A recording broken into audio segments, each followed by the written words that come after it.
आज हम बात करने वाले हैं पीएम विश्वकर्मा योजना के बारे में, जिसे गांव के अंदर कुछ अन्य नाम सिलाई मशीन योजना के नाम से भी जाना जाता है। इस योजना का लाभ भारत के प्रत्येक राज्य के नागरिक उठा सकते हैं।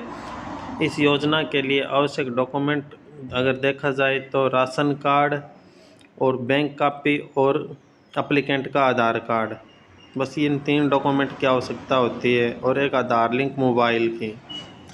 अब हम इस योजना के लाभ के बारे में जानते हैं। इस योजना के द्वारा एक प्रमाण पत्र दिया जाता है, जो कि हम जिस हुनर में कौशल करते हैं उससे रिलेटेड एक आईडी और एक प्रमाण पत्र हमें जारी कर दिया जाता है। और इसके साथ में हमें 5 से 7 और 10 से 15 दिन के बीच की एक ट्रेनिंग भी दी जाती है।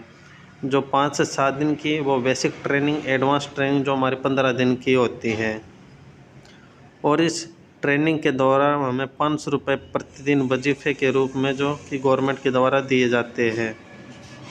और ट्रेनिंग के बाद हमें 15,000 रुपये टूल किट राशि दी जाती है, जो कि हम अपने कौशल के अनुसार अपने औजार को ख़रीदने के लिए हम यूज कर सकते हैं, जैसे बार्बर का, सिलाई मशीन या फिर सुनार, सुथार, इन सब के सामान के लिए हमें टूल किट राशि दी जाती है। और साथ में हमें क्रेडिट सहायता भी दी जाती है, जिसके दौरान हमें 1 लाख रुपए जो कि हमें 18 महीनों में वापस जमा कराने होते हैं, और दूसरा हमें 2 लाख रुपए जो कि हमें 30 महीनों के अंदर वापस जमा कराने होते हैं। और इसके साथ में हमें डिजिटल ट्रांजैक्शन के ऊपर भी कुछ बेनिफिट दिया जाता है, और हमें अपनी मार्केटिंग के साथ में भी कुछ इससे रिलेटेड भी सहायता की जाती है। और इन सब सहायता का मुख्य उद्देश्य एक ही है कि हम अपने काम को बढ़ा सकें और अपने हुनर को ज़्यादा से ज़्यादा आगे कर सकें, जिसके द्वारा हम अपने काम को और आगे ज़्यादा बढ़ा सकें। अब हम बात करेंगे इस योजना के पात्र भी, कौन लोग इस योजना के लिए फॉर्म अप्लाई कर सकता है। तो इस योजना के पात्र कुछ स्वरोजगार, जैसे वो सब महिलाएं एवं पुरुष जो सिलाई का कार्य करते हैं और अन्य जो औजार के द्वारा कार्य करता है, जैसे मेसन चिनाई का काम करने वाले, लोहार का काम करने वाले, और काठ या लकड़ी का काम करने वाले, सुनार का काम करने वाले, इस प्रकार कुछ जैसे बार्बर का काम करने वाले, ये लोग इस योजना का लाभ उठा सकते हैं।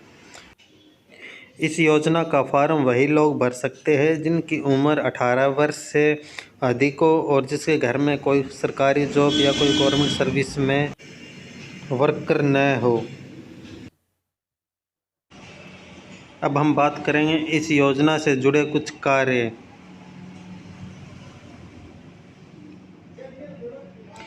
तो इसमें सबसे पहले लकड़ी पर आधारित जो सुथार के कार्य होते हैं वो इसके अंदर आते हैं। उसके बाद में सोने चांदी, सुनार के, राजमिस्त्री भवन निर्माण, लोहे या धातु, मिट्टी कुम्हार के कार्य, चमड़े जूते का कार्य, और कुछ अन्य कार्य भी है जो इसके अंदर शामिल किए गए हैं, जैसे टोकरी, चटाई या झाड़ू बनाने वाले, खिलौने बनाने वाले, नाई का कार्य, माला निर्माण करने वाले, और दर्जी, और मछली का जाल बनाने वाले, धोबी। इस प्रकार अन्य भी कुछ कार्य हैं जो इस योजना के अंदर शामिल किए गए हैं। और अब हम बात करेंगे कि इस योजना को शुरू करने का क्या उद्देश्य है, पीएम के द्वारा इस योजना को क्यों शुरू किया गया। तो इन सब जानकारी के लिए हम बता सकते हैं कि इस योजना का मुख्य उद्देश्य है स्वरोजगार को ज़्यादा से ज़्यादा बढ़ावा देना और लोगों के अंदर जो कौशल है उसको ज़्यादा से ज़्यादा बढ़ाना, जिनके द्वारा वह अपने कार्य को और ज़्यादा बढ़ा सके और अपना इनकम का सोर्स है वो ज़्यादा से ज़्यादा कर सके।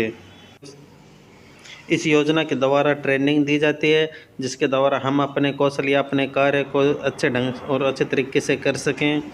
और टूल किट के पैसे दिए जाते हैं, जिसके द्वारा कि हम अपने औजार खरीद सकें। और साथ में कुछ क्रेडिट दिया जाता है, जिसके द्वारा कि हम अपने बिजनेस, अपने कार्य को और ज़्यादा बढ़ा सकें। और मार्केटिंग की सहायता भी गवर्नमेंट के द्वारा जो हमें आगे प्रोवाइड की